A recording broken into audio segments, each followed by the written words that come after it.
اللہ لا الہ الا الالہ الرحمن الرحیم الملک القدوس السلام المؤمن المہیمن العزیز الجبار المتکبر الخالق البارئ المصور الغفار القهار الوهاب الرزاق الفتاح الخلاق العليم القابض الباسط القاهر المعطي الوتر السيد السميع البصير الحكم الرب اللطيف الخبير الحليم العظيم الغفور الشكور القريب الكبير الحفيظ المقيت الحسيب المبين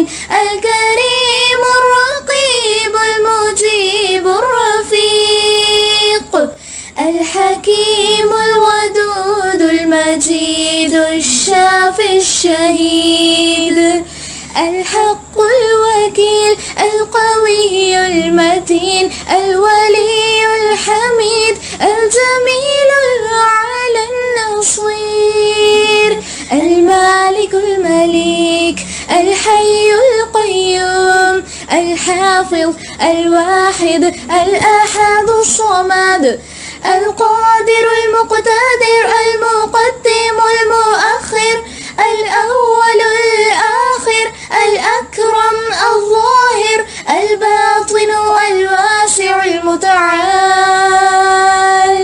البر التواب الديان العفو الرؤوف الجواد المنان الطيب الغني الحفي العلي الستير القدير المولى المحسن الوارث المحيط الصبوح اللهم ارزقنا حبك وحب من يحبك والعمل الذي يبلغنا إلى حبك اللهم ارزقنا جنتك ورضوانك وانت خیر الرازقین۔ آج انشاءاللہ تعالی ہم اللہ تعالیٰ کا مبارک نام الرزاق زیر بحث لے کر آئیں گے، اور اس سے ملتا جلتا ایک اور نام ہے المقیت۔ قرآن میں کم و بیش 123 دفعہ یہ مادہ استعمال ہوا ہے، را زا قاف، 123 ٹائمز را زا قاف سے ہم کو اسماء اور افعال ملتے ہیں۔ جہاں تک الرزاق نام کا تعلق ہے تو یہ قرآن میں ایک ہی جگہ آیا ہے، سورۃ الذاریات آیت نمبر 58 میں اللہ تعالیٰ فرماتا ہے ان اللہ هو الرزاق، یقیناً اللہ وہی الرزاق ہے، ذو القوت المتین، اور اللہ ہی قوت والا اور مضبوطی والا ہے۔ اور خیر الرازقین 5 دفعہ آیا ہے۔ سورہ عنکبوت میں آیت نمبر 60 میں اللہ تعالیٰ فرماتا ہے وَكَأَيٍّ مِّن دَابَّةٍ لَا تَحْمِلُ رِزْقَهَا، اور کتنے ہی جانور ہیں جو اپنا رزق خود اٹھائے نہیں پھرتے، اللہ یرزقها، اللہ ان کو رزق دیتا ہے ان جانوروں کو، وَإِيَّاكُمْ، اور تم کو بھی اللہ ہی کھلاتا ہے۔ رزق کے مختلف مطلب ہیں، لفظی مطلب روزی تو ہم سمجھتے ہی ہیں، رزق کا مطلب روزی، اس کا مطلب خوش نصیبی۔ رزق بارش کے لیے بھی آتا ہے، بغیر محنت مشقت کے حاصل ہونے والی روزی اس کے لیے بھی، اور عطا کے لیے کہ اللہ تعالیٰ کسی کو کوئی چیز بغیر کسی استحقاق کے، بغیر کسی حق کے ادا کر دے۔ الرزاق وہ ہستی، وہ ذات جس نے رزق کی ذمہ داری اپنے اوپر لی ہے اور ہر جاندار کے لیے اس نے رزق کا بندوبست کر دیا ہے۔ سورۃ الروم آیت نمبر 40-40 میں فرمایا اللہ الذی خلقکم، اللہ ہی ہے جس نے کہ تم کو پیدا کیا، ثم رزقکم، پھر اس نے تم کو رزق دیا۔ ہونا کیا چاہیے تھا کہ اللہ الذی خلقکم، اللہ وہ ہستی ہے جس نے تم کو پیدا کیا، ثم یرزقکم، پھر وہ تم کو رزق دیتا ہے، ایسے ہونا چاہیے تھا، بجائے ماضی کے مضارع آنا چاہیے تھا، لیکن یہاں یرزقکم نہیں فرمایا، ثم رزقکم، پھر اس نے تم کو رزق دیا، یعنی فعل ماضی لا کر مخلوق کو اطمینان دلا دیا کہ تمہاری پیدائش کے ساتھ ہی تمہارا رزق متعین ہو چکا ہے، فکر مت کرو تم۔ متفقن علیہ حدیث ہے، بخاری اور مسلم دونوں میں نبی اکرم صلی اللہ علیہ وسلم کی اس حدیث سے ہم کو یہ پتہ چلتا ہے کہ جب بچہ ماں کے پیٹ میں بن رہا ہوتا ہے، پھر فرشتہ آ کر اس میں روح پھونکتا ہے. تو جب روح پھونکتا ہے فرشتہ آ کر اس بچے میں، تو اسی وقت وہ 4 چیزیں لکھ دیتا ہے بچے کے لیے. نمبر 1 رزق، اس کا رزق کتنا ہے، عمر کتنی ہے، عمل کیسا ہوگا، بد نصیب ہوگا یا خوش نصیب ہوگا، شقی ام سعید. سورہ ہود آیت نمبر 6 میں مزید یہی بات اللہ تعالیٰ نے اور تاکید کے ساتھ بیان کی ہے کہ انسان اچھی طرح اس بات کو سمجھ لے کہ اے انسان، نہ صرف تیرا رزق بلکہ ساری دنیا کی مخلوقات کا رزق اللہ نے اپنے ذمے لیا ہے. ہی از الرزاق، the sustainer. Allah he responsible ہے، ہی از رسپانسبل. تو اللہ تعالیٰ فرماتا ہے وَمَا مِن دَابَّةٍ فِي الْأَرْضِ. دابہ کا مطلب ہوتا ہے چلنے والا، چاہے وہ امیبا ہو، چاہے وہ کوئی بیکٹیریا ہو. ہم جانتے کہ ہر جاندار چیز ہلتی ہے، چلتی ہے، شفٹ ہوتی ہے یہاں سے وہاں. تو کوئی بھی چلنے والا، رینگنے والا ایسا نہیں ہے فی الارض، زمین میں. اور یہ رینگنے والے ہم تو ابھی کاؤنٹ بھی نہیں کر سکتے کتنے ہیں. کتنے انسیکٹس ہیں، ہر دفعہ انسیکٹس کی نئی سپیشیز دریافت ہو رہی ہوتی ہیں. آج کل بھی سمندروں میں جو مزید تحقیقات کر رہے ہیں، تو ان کا ایک ہدف ہے کہ کئی ملین سپیشیز ہیں پانی کے اندر جو ڈسکور نہیں ہوئی ابھی تک، اور وہ اس کو ڈسکور کرنا چاہ رہے ہیں. یہ سب دابہ کے اندر آتے ہیں. تو کوئی ایک بھی رینگنے والا، دیکھیں پوری سپیشیز کا ذکر نہیں ہے. جیسے اگر اینٹس ہیں، اینٹس کی کئی، جیسے چونٹیوں کی کئی سپیشیز ہیں، اور ہر سپیشیز کے اندر اللہ تعداد چونٹیاں موجود ہیں. دیمک بھی ایک قسم ہے چونٹی کی، سمجھیں آپ. ایک کا اللہ، ایوری انڈیویجول، ہر فرد کا اللہ ذکر کرتا ہے. من دابتن، کوئی ایک بھی نہیں ہے، ایک چونٹی، ایک کیڑا، ایک بیکٹیریم، ایک امیبا فی الارض، زمین میں ایسا، الا علی اللہ رزقھا، مگر یہ کہ اللہ کے ذمے اس کا رزق ہے. وَيَعْلَمُ مُسْتَقَرَّهَا، اللہ اس کا مستقر جانتا ہے، مستقرها وَمُسْتَوْدَعَهَا، اور اس کے سونپے جانے کی جگہ بھی جانتا ہے. کُلٌّ فِی کتاب مبین، سب ایک واضح کتاب میں لکھا ہوا ہے. مستقر ہمیشہ رہنے کی جگہ، کہاں رہے گا ہمیشہ، مستودع کہاں سونپا جائے گا، عارضی قیام گاہ، سب اللہ کو معلوم ہے. تو سنگل سیل آرگینزم سمیت سارے نباتات، سارے درخت، ان کا رزق جو کہ کھاد اور مٹی اور پانی اور ہوا اور دھوپ کی شکل میں ان تک پہنچنا ہے، وہ سب اللہ نے لکھ دیا ہے. بعض ایسے بھی ہم جانتے ہیں کہ آرگینزمز ہیں کہ جن کو نائٹروجن کی ضرورت پڑتی ہے، بعض کو کاربن ڈائی آکسائڈ کی ضرورت. آکسیجن تو ہم سمجھتے ہی ہیں، آکسیجن تو چاہیے ہوتی ہے مخلوقات کو. بعض ایسے آرگینزمز ہیں جن کو کہ نہ نائٹروجن اور نہ جن کو آکسیجن اور نہ کاربن ڈائی آکسائڈ، ان کو سلفر چاہیے ہوتی ہے. ان کو اللہ تعالیٰ سلفر فراہم کر دیتا ہے. غرض ان سمیت سب کو رزق دے رہا ہے. اور اگر ہم ان ساری باقی مخلوقات کو دیکھیں جن دابہ کا اللہ نے ذکر کیا، ان کے مقابلے میں انسانوں کی تعداد تو بہت تھوڑی ہے. ہم تو گنتی کے سمجھے چند ہیں. ہم کتنے ہیں اس وقت؟ 7 بلین پلس. اور جانور اور جاندار تو اللہ ہی جانتا ہے کتنے ہیں. سب کو اللہ تعالیٰ رزق پہنچاتا ہے. خود اگر ہم انسان کے جسم پر اگر ذرا سے اپنی توجہ کو مرکوز کریں تو ہمارے اپنے جسم میں یہ کتنے خلیے ہیں، کتنے سیلز ہیں. ایک سیل، اور یہ سارے سیلز ایک جیسے نہیں ہیں، یہ سیلز بھی ڈفرینٹ ہیں، ان کی الگ الگ ریکوائرمنٹس ہیں. تو ہیومن باڈی کے اندر جو ہیومن سیلز ہیں وہ تقریباً ابھی اندازہ لگایا گیا ہے، اور obviously ڈیپینڈ کرتا ہے کیا ایج ہے. نیو بورن کا ڈفرینٹ معاملہ ہوگا، فل گرون کا ڈفرینٹ ہوگا، ایک زیادہ جو لمبا چوڑا انسان ہے اس کا مختلف ہوگا. ایوریج جو نکالتے ہیں کہتے ہیں تقریباً 37 ٹریلین سیلز ہر انسان کی باڈی میں. اور یہ تو ہماری ہیومن سیلز کی بات ہے. الرزاق ایک کو سسٹیننس پہنچا رہا ہے. 37 ٹریلین سیلز تصور نہیں کر سکتے ہم. اور پھر انسان کے جسم میں صرف ہیومن سیلز نہیں ہیں، ہمارے اندر مائکروبائیوم بیٹھا ہوا ہے، ہمارے اندر مائکروبیل سیلز ہیں، بیکٹیریا ہیں، وائرس ہیں، فنگس بھی کہیں نہ کہیں موجود ہے. اور ان کی تعداد ہیومن سیلز سے زیادہ ہے.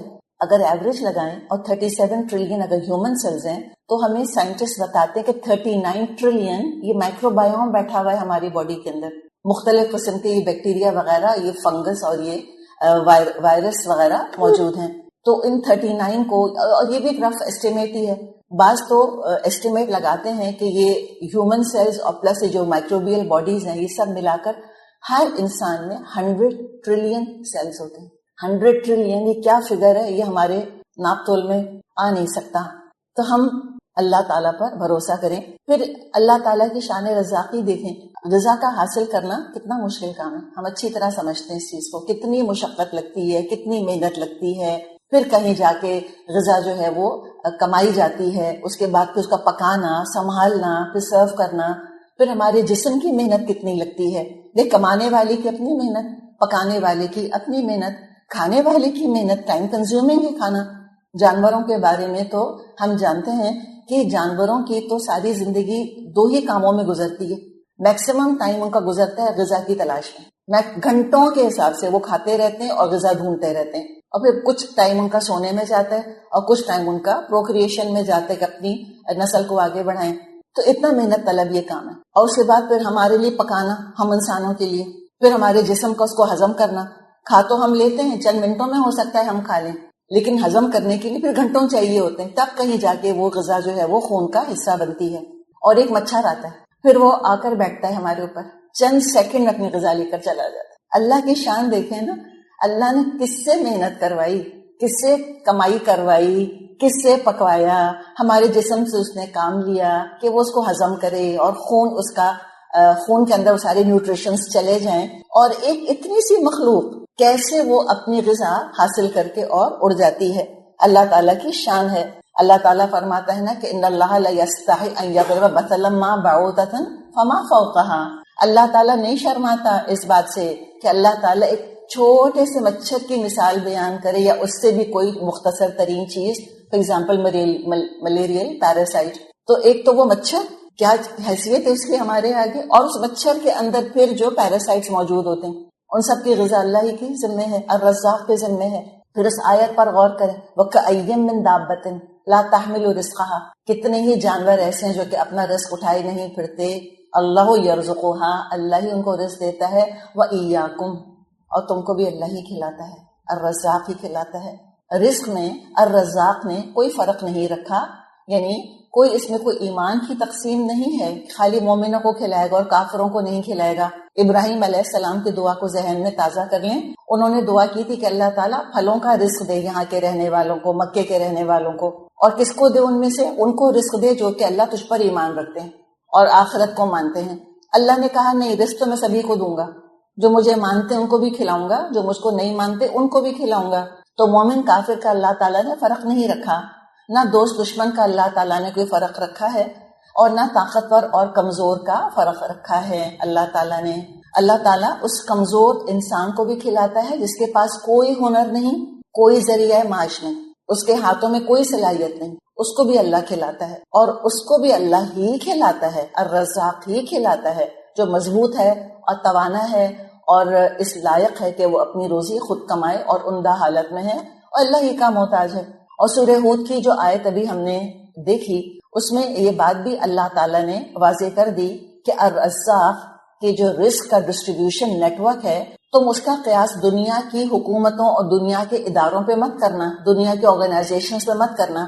مثال کے طور پہ اگر دنیا میں ہم یہ دیکھیں کہ کسی شخص کے رزق کی ذمہ داری کسی ادارے نے لے لی ہے، ٹھیک ہے نا، مثال کے طور پہ یونائٹڈ نیشنز نے لے لی ہے، یا XYZ نے لے لیے، ٹھیک ہے، یا کسی حکومت نے ذمہ داری لے لی. کیا پتا government of Pakistan, government of America announce کرے کہ وہ سب کو فری رزق پرووائڈ کریں گے.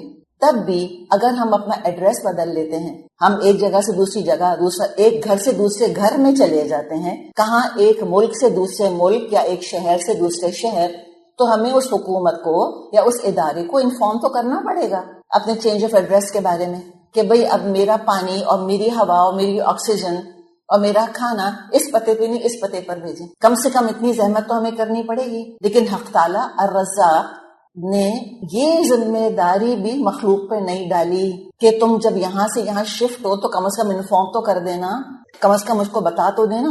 اللہ نے یہ بوجھ بھی نہیں ڈالا مخلوق کے اوپر. کیوں؟ اس لیے کہ ہر نقل و حرکت پر الرزاق جو کہ الخبیر العلیم ہے اور جو کہ الرقیب ہے، نگران ہے، اس کو معلوم ہے کون کہاں گیا. بغیر کسی کنفیوژن کے، بغیر کسی مکس اپ کے ہمارا راشن وہیں منتقل ہو جاتا ہے جہاں ہم ہوتے ہیں. برڈز کے بارے میں اور فش کے بارے میں ہم جانتے ہیں کہ وہ ہزاروں میل مائگریٹ کرتی ہیں. تو کیا وہ انفارم کر آتی ہیں کہ اللہ تعالیٰ اب میں اس علاقے میں نہیں، اس کانٹیننٹ میں نہیں، میں اس کانٹیننٹ میں ہوں، یا اللہ تعالیٰ میں اب اس سمندر میں نہیں بلکہ میں اس سمندر کے اندر ہوں؟ نہیں. اللہ الرزاق جانتا ہے مستقرہا و مستودعہا، اس کی ہمیشہ رہنے کی جگہ اور اسی عارضی قیام گاہ کو خوب اللہ جانتا ہے اچھی طرح. اور اس عظیم الشان کام کے لیے اللہ تعالیٰ کا اپنا ارادہ کافی ہے. اللہ تعالیٰ کو کسی پیپر ورک کی ضرورت نہیں ہے. اللہ تعالیٰ کو لکھت پڑھت کی اللہ تعالیٰ کو ضرورت نہیں ہے. کوئی نہ ایکسل شیٹ بنانے کی ضرورت ہے، نہ کوئی رجسٹر مینٹین کرنے کی ضرورت ہے. لیکن اللہ تعالیٰ ہم مسکین انسانوں سے مخاطب ہے نا، ہم سے بات کرتا ہے اللہ تعالیٰ. اور انسان اس کے اندر ایک بیسک انسیکیورٹی ہے کہ اس کو یہ ڈر ہوتا ہے کہ کہیں کو بھول چوک نہ ہو. جیسے کہ ہم نظام کے عادی ہیں، ہم ایک فارمیٹ کے عادی ہیں کہ اگر کہیں بھول چوک ہو گئی، غلطی ہو گئی تو کیا ہوگا، کہیں گڑبڑ نہ ہو جائے. تو اللہ نے مزید اطمینان دلا دیا کہ ضرورت نہیں ہے اللہ کو کسی لکھت پڑھت کی، لیکن تمہارے لیے بتایا جا رہا ہے کل فی کتاب مبین. تمہارا رزق ایک کھلی کتاب میں لکھا ہوا ہے، نہ صرف تمہارا، سارے مخلوقات کا. اور اس کھلی کتاب، واضح کتاب، کتاب مبین سے مراد ہے لوح محفوظ. اس میں تمام کائنات، لٹرلی تمام کائنات.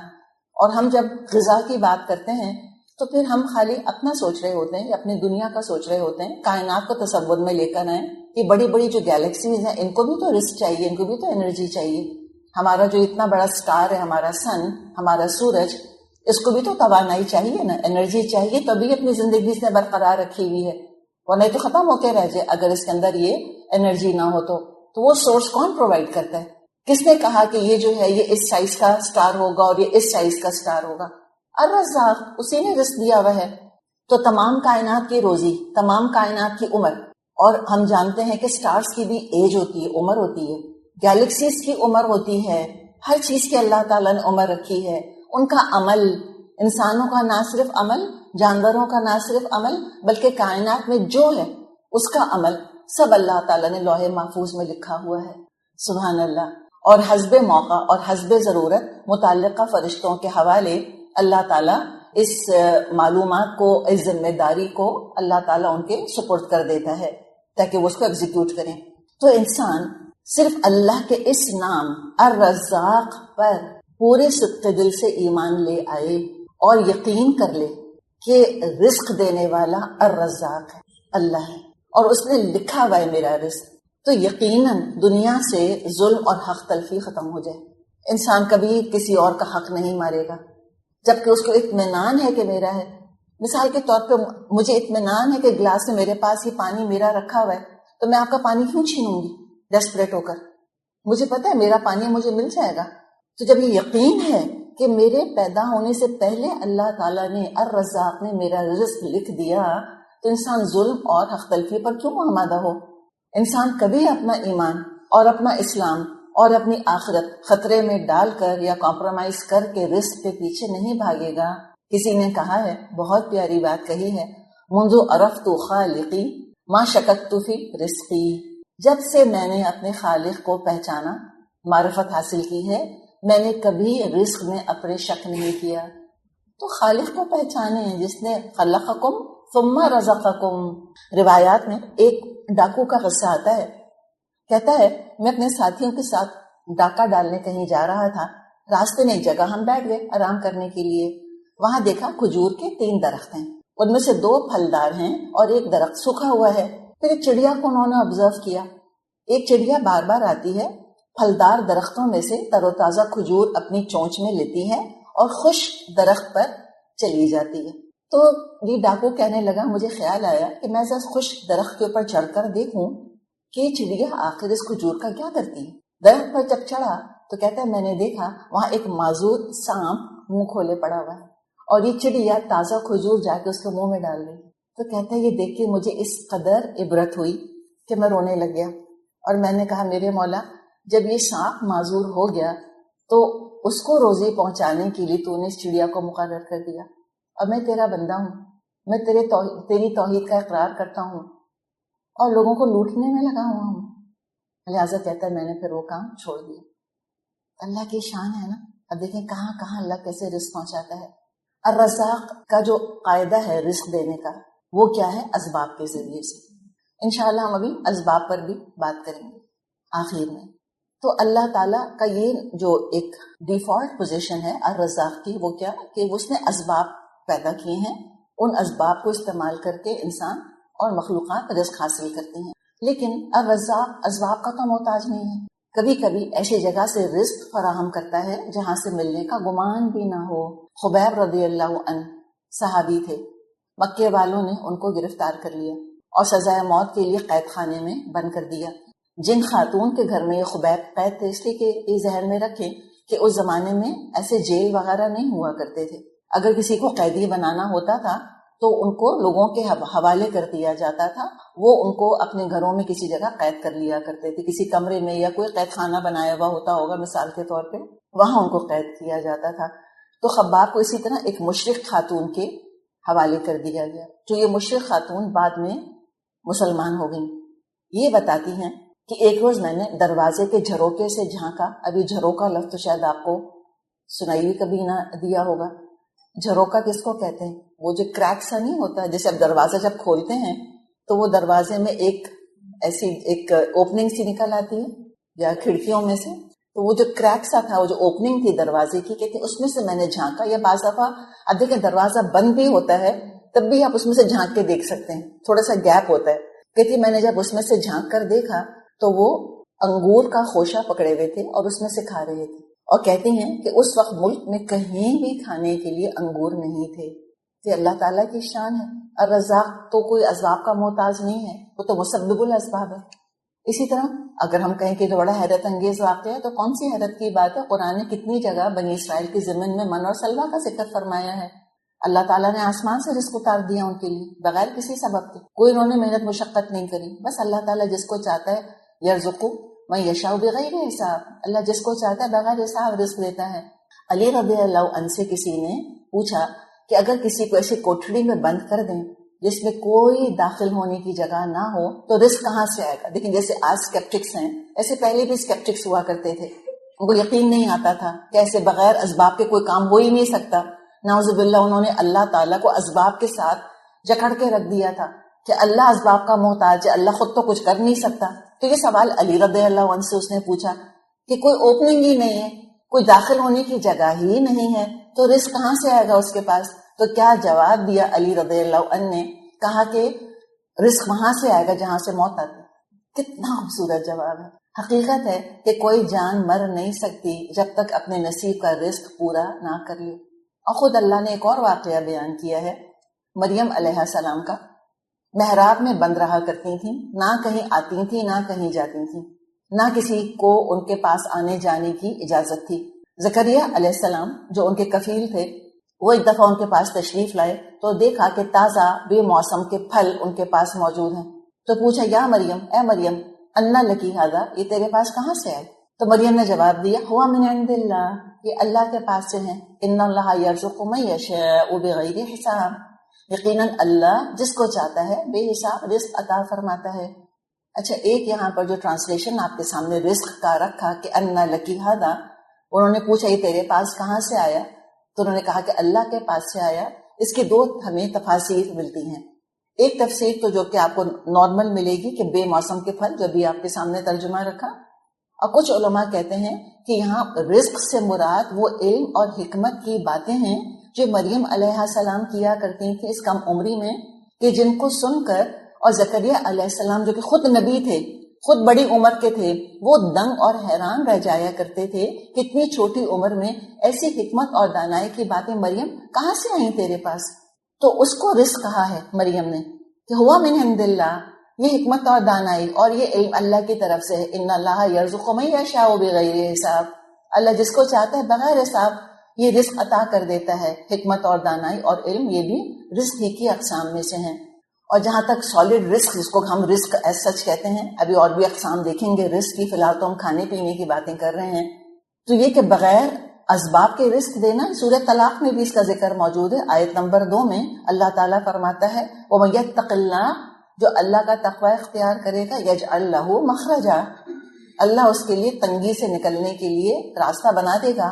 وَيَرْزُقْهُ مِنْ حَيْثُ، اور اللہ اس کو وہاں سے رزق دے گا، کہاں سے؟ من حیث لا یحتسب، جہاں اس کا گمان بھی نہیں کیا تھا۔ کہاں سے رزق دے گا؟ جہاں سے گمان بھی نہیں کیا تھا۔ تقوی والوں کے لیے اللہ تعالیٰ نے خاص خوشخبری سنا دی ہے۔ جابر رضی اللہ عنہ فرماتے ہیں کہ رسول اللہ صلی اللہ علیہ وسلم نے 300 صحابہ کا ایک لشکر ساحل سمندر کی طرف بھیجا۔ ابو عبیدہ بن جرح رضی اللہ عنہ کو ان کا امیر بنایا. اب بعض دفعہ ہوتا یہ ہے کہ اندازے سے زیادہ وقت لگ جاتا ہے. تو ہوا یہی کہ وہ جتنا راشن وہ فوج، وہ 300 صحابہ کا لشکر اپنے ساتھ لے کے نکلا تھا، تو وہ راشن کم ہونے لگ گیا، یعنی راستہ طویل ہو گیا ہوگا، زیادہ وقت زیادہ لگ گیا ہوگا، اور کھانا جو ہے وہ راستے میں ختم ہو گیا. نوبت یہاں تک پہنچ گئی کہ ایک دن میں صرف ایک کھجور ملا کرتا تھا، اتنی غذا کی تنگی ہو گئی. خیر جب وہ سفر کرتے کرتے ساحل سمندر پر پہنچے تو وہاں دیکھا ایک چھوٹے پہاڑ کے سائز کی مچھلی پڑی ہوئی. 300 صحابہ کے لشکر نے 18 دن تک اس مچھلی کا گوشت کھایا، اور صحابہ کہتے ہیں کہ ہم موٹے ہو گئے کھا کھا کے. یہ صحابہ کا موٹاپا، ہماری اوبیسٹی پر اس کو آپ قیاس نہ کریں. مراد ہے کہ وہ صحت مند ہو گئے، تندرست اور توانا ہو گئے. یہ اللہ تعالیٰ نے الرزاق میں ان کے رزق کا بندوبست کر دیا تھا. کہاں وہ مچھلی ہوگی، کہاں سے اللہ نے اس کو حکم دیا ہوگا کہ وہاں جا، پھر اللہ نے وہاں پر اس کی موت واقع کری اور اس کو اٹھا کر سمندر نے ساحل پر پھینکا، اور پھر اللہ تعالیٰ کے رسول صلی اللہ علیہ وسلم کے پیارے اور متقی صحابہ کے رزق کا اللہ تعالیٰ نے بندوبست کر دیا.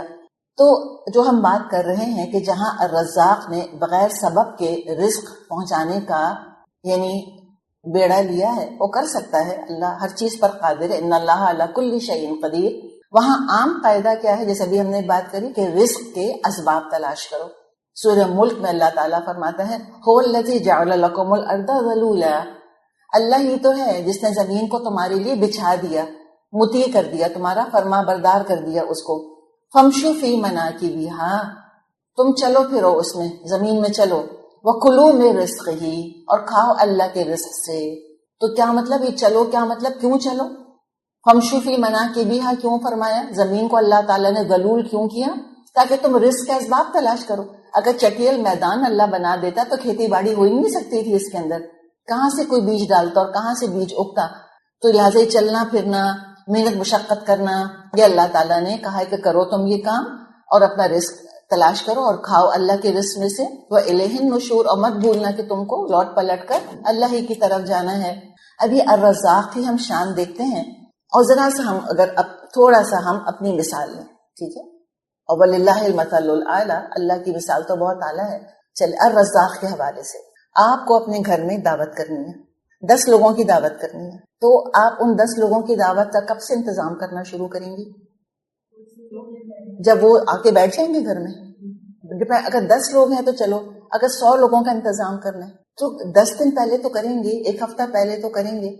اچھا اگر چلے وہ 10 سے 100 کو تو چھوڑیں، 10 لوگوں کو اگر آپ کو بلانا ہے تو کیا ایگزیکٹ آپ 10 لوگوں کے لیے پکائیں گی؟ کتنوں کے لیے پکائیں گی؟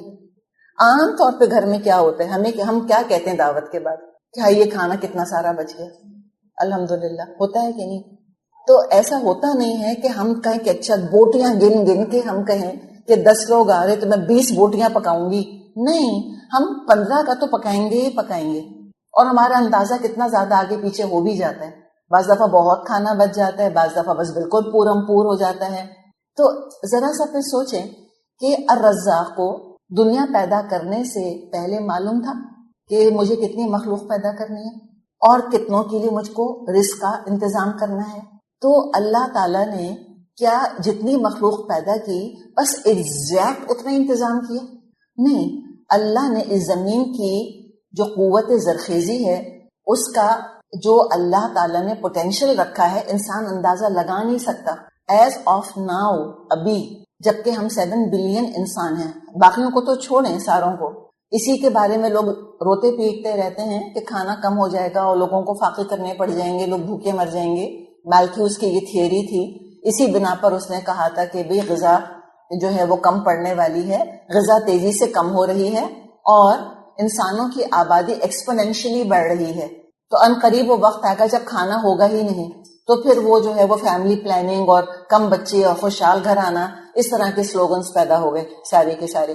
جبکہ اللہ تعالیٰ نے کہا تھا کہ ہم کھلاتے ہیں، اور وقت نے ثابت کر دیا کہ مالتھیوس غلط تھا، اللہ صحیح تھا. جتنا آج کھانا سستا ہے، پہلے کبھی کھانا اتنا سستا نہیں تھا. ہم ٹھیک ہے آلو پیاز کو آج رو رہے ہیں، نو ڈاؤٹ، اور آج ہمیں لگتا ہے کہ کھانا اپنی نسبت سے ہمیں لگتا ہے مہنگا ہو گیا. لیکن اگر آپ ہسٹوریکلی دیکھیں تو جتنا وافر آج کھانا ہے اور جتنا سستا آج کھانا ہے، اتنا پہلے کبھی نہیں تھا. اپنے مسالوں کو استعمال ہم کرتے ہیں. آپ اپنے کھانوں کے اندر لونگ ڈالتی ہیں, کالی مرچ ڈالتی ہیں, یا آپ دار چینی ڈالتی ہیں, خیال بھی نہیں آتا ہم کو کہ کوئی بڑی چیز ہے. اسپائس وارز ہو چکی ہیں, ان مسالوں کے اوپر جنگیں ہو چکی ہیں. نمک ریئر چیز ہوا کرتی تھی, سالٹ, اور سالٹ کی ٹریڈنگ ہوتی تھی. نمک کو لے کے تجارتی قافلے چلا کرتے تھے. اور نمک کی کیا حیثیت, ہم کہتے ہیں نمک کیا چیز ہے آج کل. اور گوشت کو دیکھ لیں, آج سے 100 سال پہلے لوگ اتنا گوشت نہیں کھاتے تھے جتنا کہ ہم کھاتے ہیں. خود ہمیں اپنے زمانے میں یاد ہے کہ مرغی پکنا بڑی بات ہوا کرتی تھی, کہ مرغی پک جائے یا بریانی پک جائے بڑی چیز ہوتی تھی. اور آج آپ دیکھیں مرغی کی بریانی تو کوئی بڑی چیز ہی نہیں ہے. تو اللہ تعالیٰ نے, الرزاق نے, ان جانوروں کو اگر ہم دیکھیں کہ جو انسان کی غذا کے لیے استعمال ہوتے ہیں اور جنگلی جانوروں سے ان کا موازنہ کریں, تو کون سے جانور ایکسٹنکٹ ہو رہے ہیں؟ پانڈا ایکسٹنکٹ ہو رہا ہے, وائٹ لیپرڈ جو ہے وہ ایکسٹنکٹ ہو رہا ہے, سنو لیپرڈ ایکسٹنکٹ ہو رہا ہے. لیکن یہ تو ہم کبھی نہیں سنتے کہ ہماری نانیاں دادیاں میں کہانیاں سنا کہ بیٹا کے زمانے میں مرغی نام کا جانور ہوتا تھا, اس کی بریانی پکاتے تھے. ہم کہیں گے ہیں دادی مرغی کیا ہوتی ہے, یہ تو نہیں ہوتا. تو جن جانوروں کو اللہ تعالیٰ نے ہماری غذا بنایا ہے ان کی پروڈکشن بھی بہت ہے. بکری خوب بچے دیتی ہے, مرغی خوب انڈے دیتی ہے الحمدللہ, گائے خوب دودھ دیتی ہے اللہ کے فضل سے, اتنا دیتی ہے کہ اپنے بچوں کو پلانے کے بعد بھی بچ جاتا ہے. شہد کی مکھی کو دیکھیں, الرزاق نے کیا انتظام کیا ہے, بنائی جاتی ہے شہد, سارا خود تو نہیں استعمال کرتی, پر ہم استعمال کرتے ہیں کہ نہیں کرتے. اور جانور بھی اس کو کھاتے ہیں. جو جانور انڈے دیتے ہیں, مثال کے طور پہ مینڈک جو انڈے دیتا ہے, یا مثال کے طور پہ دیمک جو انڈے دیتی ہے, وہ سارے کے سارے اگر سارے مینڈک کے انڈے مینڈک بن جائیں تو دنیا میں مینڈکوں کے علاوہ کچھ بھی نہ ہو. دیمک جتنے انڈے دیتی ہے وہ سارے کے سارے دیمک بن جائیں تو ہر چیز کو دیمک چاٹ جائے. نہیں, الرزاق نے ریگولیٹ کیا ہوا ہے. جو الرزاق ہے وہ الخالق بھی تو ہے کہ اتنے انڈے مینڈک بنیں گے اور باقی انڈے فلاں جانور کی غذا بنیں گے. مچھلی جو اتنے انڈے دے گی ان میں سے اتنی مچھلیاں بنیں گی اور اتنے انڈے جو ہیں وہ فلاں کی غذا بنیں گے. پورا اللہ تعالیٰ نے ایک سسٹم جو ہے وہ الحمدللہ بنایا ہوا ہے. تو یہ اللہ تعالیٰ کا قانون اور اللہ تعالیٰ کی قدرت ہے. تو پھر آ جائیں اس دعوت والی چیز کے اوپر اور پھر الرزاق کی شان کو ہم سمجھیں. ایز آف ناؤ ہم اگر 7 بلین ہیں تو خود یہ آج ہمیں اسکالرز بتا رہے ہیں, علماء سائنٹسٹ بتا رہے ہیں کہ زمین کی قوت نمو کتنی ہے, زمین میں غذا پیدا کرنے کی کتنی صلاحیت ہے, کتنے انسانوں کو زمین کھلا سکتی ہے. گیس تو کریں, 100 بلین, ملین بلین نہیں, 100 بلین لوگوں کو آج بھی زمین کھلا سکتی ہے ہمارا پلانٹ ارتھ. اور ہم نے دیکھا ہے کہ زمین کی قوت نمو میں خود بھی اضافہ ہوا. کارن کی, ویٹ کی ہیلڈ میں, رائس کی ہیلڈ میں خود ہی اضافہ ہو گیا. اور دوسرے جو اللہ نے انسانوں کو علوم دیے ہیں اس کے ذریعے سے اور طریقے ایجاد کر لیے گئے, اور جو ہے وہ جو زمین ہے اس کی زرخیزی میں انسانوں نے خود اضافہ کر لیا, ایسے بیج وغیرہ بنا لیے. تو یہ زمین کی قوت نمو ہے کہ اگر اس کو کلٹیویٹ کیا جائے, پانی کی رسائی اور پانی کی فراہمی کر لی جائے اور کھاد وغیرہ باہم فراہم کر دی جائے تو پھر یہ یہاں تک بھی غذا پیدا ہو سکتی ہے. تو یہ اللہ تعالیٰ کا قاعدہ ہے, یہ اللہ تعالیٰ کا قانون ہے کہ اگر اللہ تعالیٰ نے 10 بلین انسان پیدا کر دیے تو 100 بلین کا اللہ نے انتظام کیا. ہم تو چلو 2-4 کا ایکسٹرا پکاتے ہیں, یہ تو اللہ ہے. اللہ کیا اس کی شان ہے, الوہاب اس کا نام ہے. شان وہابی اللہ کی اور شان وہابی اللہ کی اگر دیکھنی ہے اور یقین اگر نہیں آتا کسی کو, کسی غیر یقینی کیفیت والے انسان کو کہ نہیں ایسے کیسے ہو سکتا ہے, ایک بیج کو دیکھ لیں. ایک بیج ڈالتے ہیں 7 بالیاں نکلتی ہیں. فی کل سنبلۃ 100 حبہ, ہر بالی کے اندر 100 دانے ہوتے ہیں. یہ تو اللہ دکھا رہا ہے ہم کو, ایک دانے سے 700 نکال دیتا ہے اللہ تعالیٰ. تو کچھ اس کے لیے مشکل نہیں ہے کہ وہ جتنا چاہے رزق فراہم پہنچا دے. سورہ حجر میں آیت نمبر 20-21 میں اللہ تعالیٰ فرماتا ہے وَجَعَلْنَا لَكُمْ فِيهَا مَعَائِشَ, اور ہم نے اس زمین میں تمہارے لیے معاش کے ذرائع رکھ دیے. وَمَا لَسْتُمْ لَهُ بِرَازِقِينَ, اور تم خود رازق نہیں ہو. وَإِن مِّن شَيْءٍ إِلَّا عِندَنَا خَزَائِنُهُ, کوئی چیز ایسی نہیں جس کے خزانے ہمارے پاس نہ ہوں. وَمَا نُنَزِّلُهُ إِلَّا بِقَدَرٍ مَعْلُومٍ, مگر ہم اس کو ایک اندازے کے مطابق نازل کرتے ہیں. الرزاق اگر ہمارے پیدا ہوتے ہی ہماری تقدیر کا سارا رزق ہم کو دے دیتا, ہم دنیا میں کچھ نہ کر پاتے سوائے سنبھالنے کے. کتنے بڑے بڑے میں فریزرز بنانے پڑتے کہ ہم گوشت سنبھالیں اس کے اندر, کتنے بڑے بڑے گودام بنانے پڑتے کہ ہم اناج سنبھالیں اس کے اندر. کیا کرتے ہم, زندگی عذاب ہو جاتی ہماری. تو وَمَا نُنَزِّلُهُ إِلَّا بِقَدَرٍ معلوم. روز کا رزق اللہ تعالی ہمارا اتارتا رہتا ہے. الحمدللہ رب العالمین. ایسا ہمارا وہ رزاق ہے. تو جس نے بھوک کو پیدا کیا، بھوک بنانے والا خالق بھی تو وہی ہے. جس نے پیاس کو پیدا کیا، تھرس کو، اسی نے بھوک اور پیاس مٹانے کے ذرائع پیدا کر دیے. ابھی بچہ ماں کے پیٹ میں آتا نہیں کہ پہلے سے اس کی غذا کا انتظام اللہ نے کر دیا ہوتا ہے. امبلیکل کارڈ کے ذریعے سے اس کو غذا جاتی رہتی ہے، بے فکرہ سوئم کر رہے ہیں آرام سے نواب صاحب کی طرح. تو یہ ایک راستہ اللہ بناتا ہے ماں کے پیٹ میں. پھر بچہ پیدا ہوتا ہے. اب ہم کہیں کہ اچھا وہ تو چلو ماں کے پیٹ میں تھا، تو اب تو دنیا میں آ گیا، یہ اسباب کی دنیا ہے. تو بچے کے لیے کیا سبب ہے؟ اس بچے کا رونا، اس رونے کو سبب بنایا ہے غذا کی فراہمی کا اللہ تعالیٰ نے. وہ بھی سبب تلاش کرتا ہے پیدا ہوتے ہی. وہ روتا ہے تب ماں اس کو پلاتی ہے دودھ. پھر جب بچہ پیدا ہوتا ہے تو ایک راستہ پہلے بند ہوا تھا نا، امبلیکل کارڈ آمل نال سے، تو اب نہیں جا رہا، اب تو دنیا میں آ گیا. ایک کی جگہ اللہ دو راستے کھول دیتے. ماں کی دو چھاتیاں، لبنن خالصاً، خالص ترین دودھ، بہترین غذا اس کو فراہم کر دیتا ہے. پھر 2 سال کا ہوتا ہے تو وین کرنے کی عمر آ جاتی ہے، فطام کی، کہ دودھ چھڑانے کی عمر آ گئی. اللہ تعالیٰ نے وہ 2 راستے بند کر دیے. ماں کی 2 چھاتیاں، 2 راستے وہ بند کیے. اللہ نے 4 راستے کھول دیے غذا کے. کیسے؟ ایک نباتات میں سے کھانا اور ایک گوشت کا کھانا. ٹھیک ہے نا؟ یہ 2 طرح کی غذائیں اور 2 طرح کے مشروبات. ایک تو دودھ ہے اور دوسرا پانی. آپ کہیں گے جوسز بھی تو ہیں، تو جوسز بھی تو پانی ہی کی سمجھے شکل ہے نا، ایک طرح سے، مطلب واٹری ڈرنکس ہوتے ہیں. یہ ابن قیم نے بات کہی ہے بائی دی وے، جو آپ کو میں بتا رہی ہوں کہ غذا کے کتنے دروازے بند ہوتے ہیں، دگنے دگنے دگنے کھلتے چلے جاتے ہیں. 1 بند ہوا 2 کھل گئے، 2 بند ہوئے 4 کھل گئے. جب دنیا سے جانے کا ٹائم آ جاتا ہے تو 4 دروازے رزق کے بند ہو جاتے ہیں. 4 بند ہو جاتے ہیں تو 8 کھل جاتے ہیں.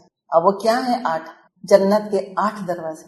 یہ اللہ کی شان ہے. الرزاق یہ ہے وہ سمندر کی اتاہ گہرائیوں میں وہ پانی کی مخلوق کو رزق دیتا ہے. خشکی کے جانوروں کے لیے رزق کے اسباب ہیں. کتنے ہی جانور ہیں ان کے اپنے جسم کے اندر چربی سٹور ہوتی ہے، جو ہائبرنیٹ کرتے ہیں، پولر بیئر وغیرہ، ان کے اپنے جسم کے اندر چربی ہوتی ہے. جب غذا نہیں ملتی تو وہ چربی پگھل کر غذا کا کام دیتی ہے. اصل بات یہ ہے کہ انسان ایمان رکھے کہ الرزاق کھلانے والا اللہ ہے، میرا رب ہے. لیکن بعض دفعہ زبان سے کہہ دیتا ہے انسان کہ اللہ میرا رب ہے. دیکھیں رب کے اندر تو پالنے والا شان رزاقی آٹومیٹکلی شامل ہے، لیکن یقین نہیں ہوتا اس کو پوری طرح. دل اور دماغ پوری طرح اس حقیقت کو قبول کر نہیں رہے ہوتے. کہیں نہ کہیں ایک چھوٹا سا گوشہ دماغ کا یہ سمجھ رہا ہوتا ہے کہ اپنے رازق ہم خود ہیں. تبھی تو ساری گڑبڑ ہے دنیا کے اندر. تو پہلا سوال جو قبر میں ہوگا وہ کیا ہوگا؟ من ربک. مردے سے جب سوالات کریں گے منکر نکیر تو پہلا سوال کیا پوچھیں گے؟ یہ بتا تیرا رب کون ہے، پالنے والا تیرا کون تھا؟ تو زندگی کا خلاصہ آ گیا کہ تم نے کس کو کھلانے والا سمجھا تھا. اگر دنیا میں یقین کر لے کہ پالنے والا اللہ ہے، نہ ہنر کھلاتا ہے، نہ عقل کھلاتی ہے، نہ کمائی کھلاتی ہے. اگر ساری دنیا میں کوئی نہ ہو تب بھی اللہ کھلائے گا، اللہ پالے گا. تو جس کو یہ یقین تھا کہ رب پالتا ہے وہ فوراً کہہ دے گا ربی اللہ، میرا رب اللہ ہے. لیکن اگر دل میں یہ یقین نہیں تھا، یہ ایمان نہیں تھا کہ اللہ پالتا ہے، اللہ کھلاتا ہے، تو زبان سے نہیں نکلے گا قبر کے اندر. تو ہمیں کیا کرنا ہے؟ ہم جو ابھی زندہ ہیں، ہمیں محنت کر کے، ارادہ کر کے، علم حاصل کر کے اپنے دل کو یقین دلانا ہے کہ اللہ میرا رب ہے. ربی اللہ، ربی اللہ، میرا رب اللہ ہے. الرزاق وہی کھلاتا ہے. محنت کر کے یہ خیال دل میں ڈالیں. نہ دکان کھلاتی ہے، نہ کھیت کھلاتا ہے، اللہ ہی اسباب پیدا کرتا ہے اور الرزاق ہی اس کے اندر برکت ڈالتا ہے. اللہ ہی زمین کو پھاڑ کر بیج اگاتا ہے. جب انسان یہ سوچ لے گا تو کمائی کے لیے، دکان کے لیے، کاروبار کے لیے نہ ہیرا پھیری کرے گا، نہ جھوٹ بولے گا، نہ دھوکہ دے گا، نہ رشوت دے گا، نہ ہی سود جیسے حرام کا ارتکاب کرے گا. یہ سب ہوتا کیوں ہے؟ الرزاق کی شان رزاقی پر بھروسہ نہیں ہے. لیکن انسان کبھی کبھی دنیا میں ملوث ہو کے بھول جاتا ہے تو اللہ تعالیٰ یاد دلاتا ہے. سورہ ملک میں اللہ تعالیٰ فرماتا ہے امن ھذا الذی یرزقکم ان امسک رزقہ. اگر الرزاق، الرازق اللہ اگر اپنا رزق روک لے تو کون ہے جو تم کو رزق دے سکتا ہے؟ بل لجوا فی عتوب و نفور، بلکہ سرکشی اور حق سے بھاگنے میں لگے ہوئے ہیں. رزق کی خاطر ہی تو سب کچھ ہوتا ہے. اسی طرح ہم جو حق تلفی کی بات کر رہے ہیں، قانون وراثت میں کتنی گڑبڑ لوگ کرتے ہیں. میراث اللہ نے بانٹی ہے رزق کی طرح. سورہ نساء پڑھیں ذرا، آیت نمبر 11 آیت نمبر 12 جو قانون وراثت بیان ہوا ہے، اس کا اتنا حصہ، اس کا اتنا، اس کا اتنا. اور شیطان کیسے کیسے وسوسے ڈالتا ہے کہ نہیں، اگر تم نے فلاں کو تم نے حصہ دے دیا تو تمہارے فلاں رشتہ دار کا کیا ہو جائے گا، فلاں تمہارے بچے کا کیا ہوگا، تمہاری بیٹی کا کیا ہوگا، تمہاری فلاں کا کیا ہوگا. یہ اللہ نے رزق بانٹا ہے، ہمیں کوئی حق نہیں کہ ہم اس میں 19-20 کریں. تو دراصل رازق حقیقی پر نظر نہ ہونے کی وجہ سے انسان سمجھتا ہے کبھی کہ مجھ کو دکان پالتی ہے، کبھی سمجھتا ہے مجھ کو ملازمت پالتی ہے، کبھی سمجھتا ہے میری زمین اور تجارت مجھ کو پالتی ہے. اور پھر اس کو کیا یقین ہو جاتا ہے کہ میں اپنے آپ کو پال رہا ہوں، میں اپنے خاندان والوں کا رازق ہوں، میں کھلاتا ہوں ان کو. اور اس غلط فہمی کی وجہ سے پھر انسان بعض دفعہ دوسرے معبود بنا کر بیٹھ جاتا ہے اور ان کی فرما برداری کرتا ہے. دولت تو خود ایک معبود بنی ہے، دولت کی کتنی پوجا کی گئی ہے دیکھیں ذرا، اور کتنی محبت کی گئی ہے، وہ تو ہم دیکھ ہی رہے ہیں. او مائٹی ڈالر جیسے آج کہتے ہیں. پہلے زمانے میں دیکھے ہوئے بت ہوتے تھے، آج دولت، ہمیشہ سے دولت لکشمی دیوی کو انہوں نے بت بنایا ہے، باقاعدہ اس کی پرستش کی ہے. اللہ تعالیٰ فرماتا ہے وَمِنَ النَّاسِ، اللہ کا شکوہ ہے کہ لوگوں میں سے ایسے بھی ہیں مَن يَتَّخِذُ مِن دُونِ اللَّهِ أَندَادًا، جنہوں نے اللہ کے مد مقابل بنا لیے ہیں. يُحِبُّونَهُمْ كَحُبِّ اللَّهِ، ایسے محبت کرتے ہیں ان سے جیسے اللہ سے محبت کرنی چاہیے. اذان ہو رہی ہوتی ہے، اللہ اکبر کی صدا آتی ہے، اللہ سب سے بڑا ہے، الرزاق سب سے بڑا ہے، توجہ نہیں کرتا انسان. اس کو ڈر کیا ہوتا ہے کہ اگر میں نے دکان چھوڑی، دھندا کمانے میں دیر کری تو رزق میرا کم ہو جائے گا، یہ سوچتا ہے. تو اللہ نے پھر سمجھایا ہے سورۃ الجمعہ میں آیت نمبر 11 میں، قل، اے نبی ان سے کہہ دیجئے، ما عند اللہ خیر من اللہو ومن التجارہ، ان سے کہہ دیجئے جو اللہ کے پاس ہے ہوا خیر من اللہو ومن التجارہ، جو اللہ کے پاس ہے وہ کھیل کود اور تجارت سے زیادہ بہتر ہے. واللہ خیر الرازقین، اور اللہ بہترین رازق ہے.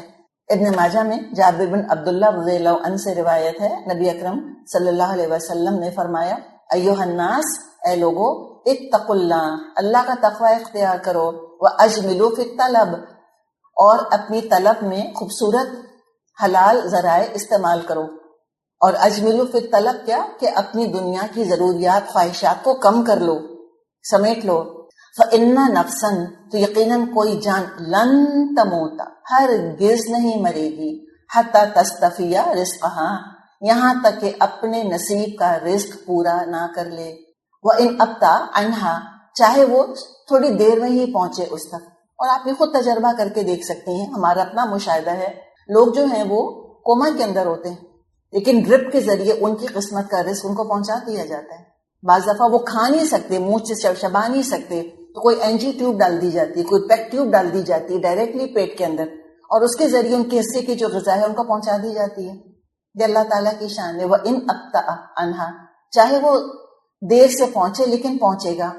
فَاتَّقُوا اللَّهَ، پھر آپ نے فرمایا اللہ کا تقوی اختیار کرو. وَأَجْمِلُوا فِي الطَّلَبِ، اور طلب میں حلال ذرائع اختیار کرو. خُذُوا مَا حَلَّ، جو حلال ہے وہ پکڑ لو. وَدَعُوا مَا حَرُمَ، اور چھوڑ دو جو اللہ نے حرام قرار دے دیا ہے. اور جب انسان رزق استعمال کرتا ہے تو اللہ کی شان رحیمی کا اور شان خلاقی کا بھی اس کو اندازہ ہوتا ہے، شان ودود کا اندازہ ہوتا ہے کہ اللہ کتنی محبت سے کھلاتا ہے. کیا خلاقی ہے اللہ تعالیٰ کی. سورۃ الانعام کی آیت نمبر 99 گھر جا کے ضرور دیکھیے گا. اللہ فرماتا ہے وَهُوَ الَّذِي أَنزَلَ مِنَ السَّمَاءِ مَاءً، وہی تو ہے جس نے آسمان سے پانی برسایا. فَأَخْرَجْنَا بِهِ نَبَاتَ كُلِّ شَيْءٍ، اور اللہ تعالیٰ نے اس سے ہر طرح کی نباتات اگائیں. فَأَخْرَجْنَا مِنْهُ خَضِرًا، اور ہری ہری نباتات نکالی. نخرج منہ حبا متراکبا، اس کے ذریعے پانی کے ذریعے ہم نکالتے ہیں دانا ایک دوسرے پر چڑھا ہوا. یہ دیکھیں کس نے بھر دی گندم کی کوکھ موتیوں سے. وہ جو شاعر کہتا ہے، کیا آپ دیکھیں کہ گندم کی بال دیکھیں اور دیکھیں ذرا اس میں جو دانے جڑے ہوتے ہیں. بھٹا کارن نیچے بڑے، پھر اس سے چھوٹے، پھر اس سے چھوٹے، کیا جڑے ہوئے ہوتے ہیں موتیوں کی طرح. انگور کا خوشہ، لوگ زیور بناتے ہیں موتیوں کا، انگور کے بنچز کی طرح کا. جیسے کہ انگور کا اللہ نے خوشہ بنایا، ایسے لوگ موتیوں سے کانوں کے زیور بناتے ہیں، اپنے پہننے کے لیے زیور بناتے ہیں. اس طرح سے کس حسن کے ساتھ اللہ تعالیٰ نے ہم کو کھانا دیا ہے. کبھی آپ انار کو تو دیکھیں، اللہ ذکر کرتا ہے اس کا، وَمِنَ النَّخْلِ مِن طَلْعِهَا قِنْوَانٌ، اور تم کھجور کے گوشوں کو دیکھو کیسے گچھوں کے گچھے ہوتے ہیں، قنوان دانیۃ، گچھے لٹکے چلے آ رہے ہوتے ہیں، وجنات، اور باغات، من اعناب، انگوروں کے، والزیتون، اور زیتون کے، اولیوز کے، والرمان، اور انار، رمان، انار کو تو دیکھیں، اس کا رنگ دیکھ کے دل خوش ہو جائے، چھوٹا سا اس کے اوپر تاج، کیا کوئی بادشاہ تاج پہنیں گے؟ کیا انسانوں کی کورونیشن اور تاج پوشی ہوتی ہوگی؟ تو اللہ تعالیٰ نے انار کی تاج پوشی کی ہوئی ہے، ہر انار ایک چھوٹا سا تاج پہن کے پیدا ہوتا ہے، حسین، اور پھر آپ اس کے کھولیں ذرا چھلکے، اور پھر اندر دیکھیں کیسے اللہ نے ریپ کیا ہوا ہے دانوں کو، ورنہ تو سارے دانے گر پڑے آپ کے اوپر، اور ہر دانے میں ایک ایک اللہ تعالیٰ نے رس کی بوند پیک کی ہوئی ہے، ورنہ ہم کھولیں تو سارا رس گر پڑے ہمارے اوپر، انٹچڈ بائی ہیومن ہینڈ۔ اور الرزاق کی شان دیکھیں کہ جو چھلکے ہیں، جو پیکنگ ہے، آم کا چھلکا، انار کا چھلکا، یا آپ مالٹے موسمبی کا چھلکا، اس کو آپ زمین میں ڈال دیں، یہ کسی اور کی غذا بن جائے گی۔ الرزاق کی سائیکل تو دیکھیں کیسی بنائی ہے، اور ایک ہماری پیکنگ ہوتی ہے جس نے کہ ساری دنیا کو پولیوٹ کر دیا ہے، پلاسٹک ہے اور یہ ساری چیزیں ہیں، کیا حل کیا دنیا کے ان چیزوں نے، کتنا پولوشن بڑھ گیا ہے، اور کتنے جانوروں کی موت واقع ہو جاتی ہے اس پلاسٹک کی وجہ سے۔ تو یہ اللہ کی شان دیکھی، شان رزاقی، کیسے اللہ تعالیٰ نے سائیکل بنا دی ہے۔ تو اللہ تعالیٰ فرماتا ہے تم دیکھو ان ذرا پھلوں کو، مشتبہن وغیرہ متشابہن، ملتے جلتے بھی ہیں، مختلف بھی ہیں، انظروا الی ثمرہ، ان کے پکنے کا منظر تو دیکھو، ہری کیریاں آج کل لٹک رہی ہیں، ان کا اپنا ہی مزہ ہے، اور پھر یہ آم بنیں گے، کس نے اس ہرے رنگ کو پیلا بنا دیا، کس نے اس کھٹاس کو مٹھاس میں بدل دیا، اس مٹی کو اٹھا کر چکے تو دیکھیں، نہ کھٹی ہے نہ میٹھی، نہ وہ ہری ہے نہ وہ پیلی ہے، کس نے الحمدللہ رب العالمین، کیا شان ہے ہمارے رب کی۔ تو اللہ فرماتا ہے کہ دیکھو الی ثمرہ اذا اثمر، جب وہ پکتا ہے، وینعہ، جب وہ پھل لٹکتا ہے تو دیکھو، اور پکنے کو بھی دیکھو، ان فی ذلکم لآیات لقوم یؤمنون، اس میں نشانیاں ہیں مومنوں کے لیے، اس قوم کے لیے جو ایمان رکھے۔ اللہ تعالیٰ چاہتا تو بے رنگ بے مزہ وٹامن کی گولیاں لٹکا دیتا، وائٹامن بی کھائی ہوگی آپ نے، یا کبھی آپ نے فولک ایسڈ کھایا ہوگا، اللہ معاف کرے، انسان کی طبیعت متلا جاتی ہے اس کے بعد، یا کبھی اگر آئرن کے انجیکشنز لگوانے پڑ گئے ہوں، اس قدر تکلیف دہ ہوتے ہیں، جہاں جہاں تک انجیکشن اس کی دوا جاری ہوتی ہے لگتا ہے کہ رگ کٹ رہی ہے انسان کے اندر سے، انجیکشن لگوانے کے بعد بھی دل کرتا ہے بس انسان آدھے گھنٹے کو لیٹ جائے، چلا نہیں جاتا، وہ تکلیف محسوس ہوتی رہتی ہے اتنی دیر تک اس کی، لیکن کیسے اللہ ہمیں کھلاتا ہے، کس خوبصورتی سے کھلاتا ہے، کیا اللہ نے دسترخوان سجایا ہے، اور کیا اللہ تعالیٰ نے رنگ اور خوشبوئیں بنائی ہیں، اور کیا اللہ تعالیٰ نے مزے اور لذتیں رکھی ہیں، اللہ تعالیٰ نے لطف کا ذریعہ بنا دیا ہے ہماری غذا کو، تو شان لطیفی اللہ تعالیٰ کی جھلکتی ہے، اور انہی غذاؤں کو اللہ تعالیٰ نے دوا کا ذریعہ بنا دیا، دوائیں بھی تو انہی سے بنتی ہیں، تو الشافی کی شان جھلکتی ہے اس کے اندر، غذا کے اندر، پھر اصرار کر کر کے کھلاتا ہے ہم کو، ایسا مہربان میزبان ہے، کہتا ہے کلو واشربو، کھاؤ اور پیو، ایسے کہتا ہے، ہمیں کھاتا دیکھ کر خوش ہوتا ہے، بس کچھ باتوں کا خیال رکھے کھاتے وقت انسان۔ Number 1 top of the list, بسم اللہ کہہ کر کھانا شروع کرے، اللہ کے نام کے ساتھ، منعم کا نام لے کر نعمت استعمال کرے۔ نمبر 2 کھا کر شکر ادا کرے، تھینکس کہے اللہ تعالیٰ کو، الطائم الشاکر کالصائم الصابر، کھانا کھا کر شکر ادا کرنے والا ایسا ہی ہے جیسا کہ روزہ رکھ کر صبر کرنے والا۔ مسلم میں حدیث ہے، آپ صلی اللہ علیہ وسلم نے فرمایا، ان اللہ، یقیناً اللہ، لیرضی عن العبد، اپنے بندے سے راضی ہو جاتا ہے۔ ہم کہتے ہیں اچھا اللہ کو راضی کرنے کے لیے تو بڑے پاپڑ بیلنے پڑیں گے، بڑی مشقتیں اٹھانی پڑیں گی، بڑی کوئی کثرتیں کرنی پڑیں گی، نہیں، ان اللہ لیرضی عن العبد، اللہ اپنے بندے سے راضی کس بات پر ہو جاتا ہے، ان یاکل الاکل، کہ وہ ایک نوالا کھائے، ویحمدہ، اللہ کی حمد کرے، اتنا تو چاہا اللہ نے ہم سے، او یا یشربا الشربتا، یا ایک گھونٹ پیے، فیحمدہ علیہا، اور اللہ تعالیٰ کا شکر ادا کرے، بس اتنا ہی اللہ تعالیٰ نے چاہا ہے، اس سے زیادہ کچھ نہیں چاہا۔ ان یاکل الاکلۃ فیحمدہ علیہا، ایک لقمہ کھائے اللہ کا شکر ادا کرے، او یشرب الشربۃ فیحمدہ علیہا، گھونٹ پی اور اللہ کا شکر ادا کرے. کتنی محنت لگتی ہے اس کے اندر, کون سا ایفرٹ, کون سا ٹائم لگ رہا ہے اس کے اندر. کانشیس ہونے کی بات ہے نا. علم نہ ہونے کی وجہ سے ہم بعض دفعہ اللہ کو راضی نہیں کر پاتے. پھر ایک اور شرط کیا, حلال کھائے اور حرام میں نہ پڑے. اور حرام دو طرح کے ہیں, حرام لذاتی ہی, اپنی ذات سے حرام, جیسے کہ سور ہے اور بہتا ہوا خون ہے, مردار ہے, غیر اللہ کے نام پر قربان کیا ہوا جانور ہے, یہ سب کیا ہے, یہ کیا ہے, حرام لذاتی ہی, اپنی ذات سے حرام ہے. پھر دوسرا حرام ہے حرام لغیر ہی. حرام لغیر ہی کیا ہے کہ مثال کے طور پہ اس نے جو کھایا وہ تو اس نے حلال ہی کھایا, پھل کھایا, یا اس نے کوئی حلال جانور, ذبیحہ جانور ہے اس کا گوشت کھایا, لیکن جس ذریعے سے وہ غذا خریدی وہ ذریعہ حرام کا ذریعہ تھا, سود کے پیسے سے یا رشوت کے پیسے سے یا کسی کا حق مار کر وہ پیسہ حاصل کیا تھا, اس کے ذریعے سے خریدا, حقداروں کو وراثت نہیں دی تھی, بہن بھائیوں کا حصہ رکھ لیا تھا, یہ سب حرام طریقے. تو یہ کیا بن جائے گا, حرام لغیر ہی. تو دونوں چیزوں کا احساس ہمیں ہونا چاہیے کہ غذا بھی حلال ہو اور جس کمائی سے غذا خریدی جا رہی ہے وہ بھی حلال ہونی چاہیے. دونوں چیزیں, غذا بھی حلال اور ذریعہ بھی حلال. پھر ایک اور چیز اس کا خیال رکھیں کہ اپنی طرف سے حرام اور حلال کے فتوے نہیں دینے چاہیے.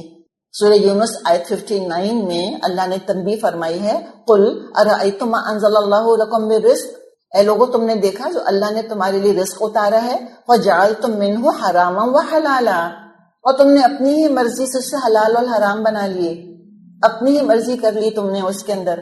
قل, اے نبی صلی اللہ علیہ وسلم ان سے پوچھئے, اللہ اذن لکم, کیا اللہ نے اجازت دی ہے تمہیں اس کام کی, ام علی اللہ تفترون, یا تم اللہ پر جھوٹ گھڑتے ہو.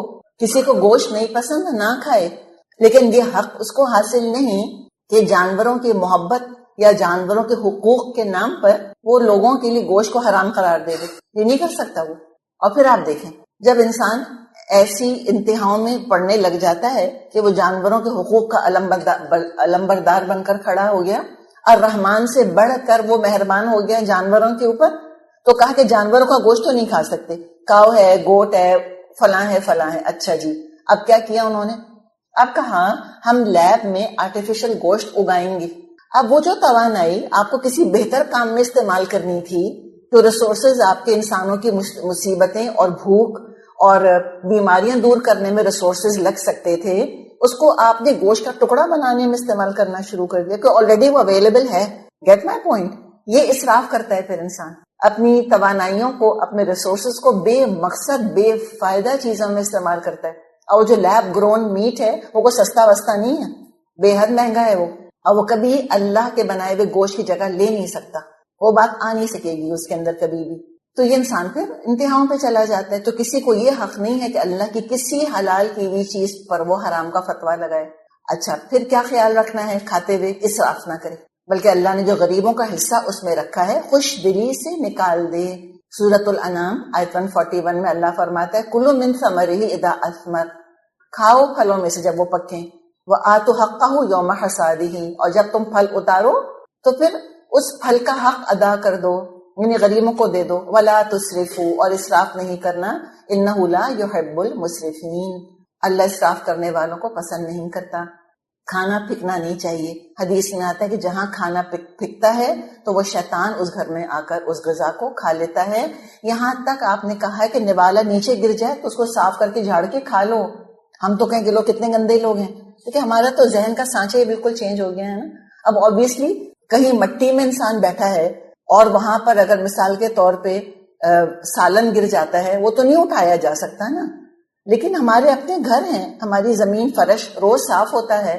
اگر وہاں سیب گر گیا یا سیب کا ٹکڑا گر گیا, ڈسٹ بن میں کیوں پھینک دیتے ہیں اس کو اٹھا کر, یا ٹوسٹ گر گیا نیچے, ٹوسٹ گر گیا یا روٹی گر گئی, کیوں نہیں اٹھا کر ہم اس کو کھا سکتے. اور یہاں تک آپ نے فرمایا کہ انگلیوں پر جو کھانا لگ گیا ہے وہ بھی چاٹ لیا کرو. کچھ نہیں پتا کہ کس حصے میں برکت ہے. اور انگلیوں پہ چاٹنے کا یہ نہیں کہا گیا کہ پوری انگلی تم حلق اندر تک داخل کر لو. یعنی نوالا بنانا کیسے چاہیے, چھوٹا نوالا ہونا چاہیے, اور انگلیوں کی مطلب یہاں تک انگلیاں نہیں خراب ہوتی, پھر یہاں تک ہوتی ہیں. بائی دا وے, آپ صلی اللہ علیہ وسلم ہاتھ سے کھاتے تھے, حالانکہ چمچے تھے اس زمانے میں, چمچوں سے کھانے میں کوئی کفر نہیں ہے. لیکن ہمیں خود سائنٹسٹ بتاتے ہیں کہ جب انسان ہاتھ سے کھاتا ہے تو اس کے کچھ ایسے ڈائجسٹو جوسز ہیں جو کہ ریلیز ہوتے ہیں، چمچے سے کھانے میں نہیں ہوتے، بعد میں بھی آپ کو بتایا جا رہا ہے. تو یہ انسان کام کرے اور چیزوں میں ضائع ہونے والا کوئی عمل نہ کرے کہ کھانا ضائع ہو جائے. پھر کھانے میں دوسروں کو کھلانا جنت میں لے جانے والا عمل ہے. اللہ فرماتا ہے سورۃ الدہر میں وَيُطْعِمُونَ الطَّعَامَ، وہ کھانا کھلاتے ہیں عَلَىٰ حُبِّهِ، اس پر کہ ان کو کھانے سے محبت ہے. اور ہم خواتین خوب اچھی طرح سمجھتی ہیں کہ نوکروں کو جو ہم کھانا دیتے ہیں تو دل پر پتھر رکھ کر کیسے تازہ کھانا ان کو دیتے ہیں. یہ خواتین کا کچھ معاملہ ہے نا، اللہ جانے کیوں ہوتا ہے، لیکن بہرحال جو ہم کھائیں وہ دوسروں کو کھلانا چاہیے. وَيُطْعِمُونَ الطَّعَامَ عَلَىٰ حُبِّهِ، کھانے کی محبت کے باوجود وہ کھلاتے ہیں مسکیناً و یتیماً و اسیرا، مسکین کو، یتیم کو اور قیدی کو. اور کیا کہتے ہیں انہیں اپنے آپ سے کیا کہتے ہیں؟ انما نطعمکم لوجہ اللہ، ہم تم کو اللہ کی خاطر کھلاتے ہیں. لا نرید منکم جزاء، تم سے کوئی بدلہ نہیں چاہتے. ولا شکورا، نہ کو شکر گزاری تم سے چاہتے ہیں. تو یہ جو رزق جس کا ہم نے ذکر کیا یہ عام رزق ہے جو اللہ تعالیٰ دنیا میں سب مخلوقات کو دیتا ہے. ہم نے بات کی تھی کہ ہم اسباب رزق بھی ڈسکس کریں گے. تو علماء نے کچھ اسباب بتائے ہیں. Number 1 top of the list الاستغفار. سورۃ نوح میں آتا ہے قُلْ تُسْتَغْفِرُوا رَبَّكُمْ إِنَّهُ كَانَ غَفَّارًا. نوح علیہ السلام نے اپنی قوم سے کہا تھا اللہ سے استغفار کرو، وہ غفار ہے. یرسل السماء علیکم مدرارا، اللہ آسمان کو برسا دے گا تمہارے اوپر، موسلادھار بارشیں برسائے گا. وَيُمْدِدْكُمْ بِأَمْوَالٍ، اور تمہارے مال بڑھا دے گا. وَبَنِينَ، اور تمہارے اولاد میں اللہ تعالیٰ برکت دے گا. تو یہ استغفار کرنا رزق حاصل کرنے کا ذریعہ ہے. نمبر 2 تقوی، اللہ کا تقوی اختیار کرنا. یہ کوئی مشکل کام نہیں ہے، ہر کام انسان کرے گاڈ کانشیس ہو کر، اپنے عمل پر نظر رکھے کہ اللہ کی حدود پامال تو نہیں ہو رہی. کون سا اتنا مشکل کام ہے؟ کوئی مشکل کام نہیں ہے. Practice makes perfect. آپ دیکھیں لوگ ریفلیکسولی ریڈ لائٹ پہ رک جاتے ہیں. ریفلیکسولی رکتے ہیں کہ نہیں رکتے؟ اس لیے کہ انہوں نے پریکٹس کی ہے اس کی، تو ان کو عادت ہو گئی اس چیز کی. تو تقوی اختیار کرے. اللہ کا وعدہ ہے وَمَن يَتَّقِ اللَّهَ، جو اللہ کا تقوی اختیار کرے گا يَجْعَلْ لَهُ مَخْرَجًا وَيَرْزُقْهُ مِنْ حَيْثُ لَا يَحْتَسِبُ، اللہ تنگی سے نکلنے کا راستہ بنا دے گا، ایسی جگہ سے رزق اس کو دے گا جہاں سے گمان بھی نہیں گیا تھا. نمبر 3 کمزوروں پر احسان. کمزور چاہے وہ جسمانی طور پہ کمزور ہوں یا وہ رتبے میں کمزور ہوں یا ہمارے سب آرڈینیٹس ہوں، کمزوروں پر احسان کرنا. حدیث میں آتا ہے هل تنصرون وترزقون الا بدعفائکم، تم جو مدد کیے جاتے ہو اور جو تم رزق دیے جاتے ہو وہ اپنے کمزوروں کی وجہ سے دیے جاتے ہو. گھر میں بزرگوں کا ہونا، بیماروں کا ہونا، غریبوں کا ہونا گھروں کے اندر. ہمارے گھر میں جو یہ کام کرنے والے ملازمین ہیں یہ نہ صرف ہماری الحمدللہ ہماری ہیلپ کرتے ہیں، زندگی آسان کرتے ہیں ہماری، یہ برکت لا رہے ہیں ہمارے گھر کے اندر.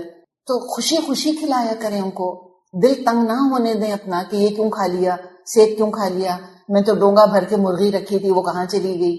الحمدللہ جتنا خود کھائیں. بعض دفعہ خود انسان کے گھر میں تنگی ہوتی ہے، اپنے بچوں کو بھی انسان گن کر ایک ایک بوٹی دیتا ہے تو نوکروں کو بھی گن کر ہی دے گا.